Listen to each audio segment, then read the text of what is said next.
boa tarde. Chamo-me Alete Paulo, estou cá em Angola. Vou responder alguma questão que a mãe meteu para nós.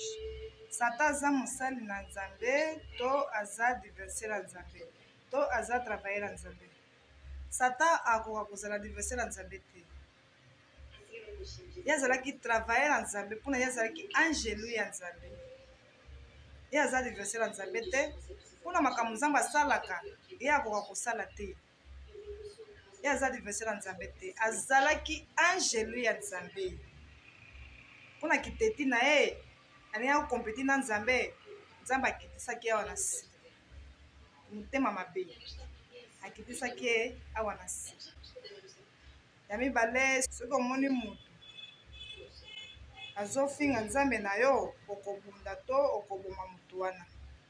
Nakobunda te, nakoboma pe mutu wana te, nakotalisa ye. Nga naloba neka yo na Nzambe na yo, nga pe na Nzambe na nga. Ya, nakobunda te, nakoboma ye pe te. Pema biso to pema eza pona ngolo ya Nzambe. Esuka alingi afinga Nzambe, afinga Nzambe na ndenge na ye, afinga pe Nzambe na nga te.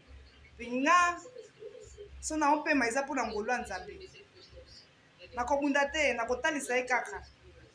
Ya goshe boa da pergunta, minha mãe Deus que tá pessoa, muito obrigado. Lumière Kabulo TV, Lumière Kabulo TV, Lumière Kabulo TV. Réflexion avec R9, Fabrice R9, Fabrice. Mobali Madeo, Balingaka, moi c'est Lolanga Ninyango, Nengo Salanga Eleki Makasi, Kabulo TV yo, Lumière Kabulo, réflexion. Réflexion, double CD Fantomas, et Mayo. Il est là, il a toujours. Barbito s'abonne, chaîne les amoko. Ça c'est dit, ma beaucoup de on a s'abonné. Bon, donc, mon yango, na YouTube, aux avana, moko gaga.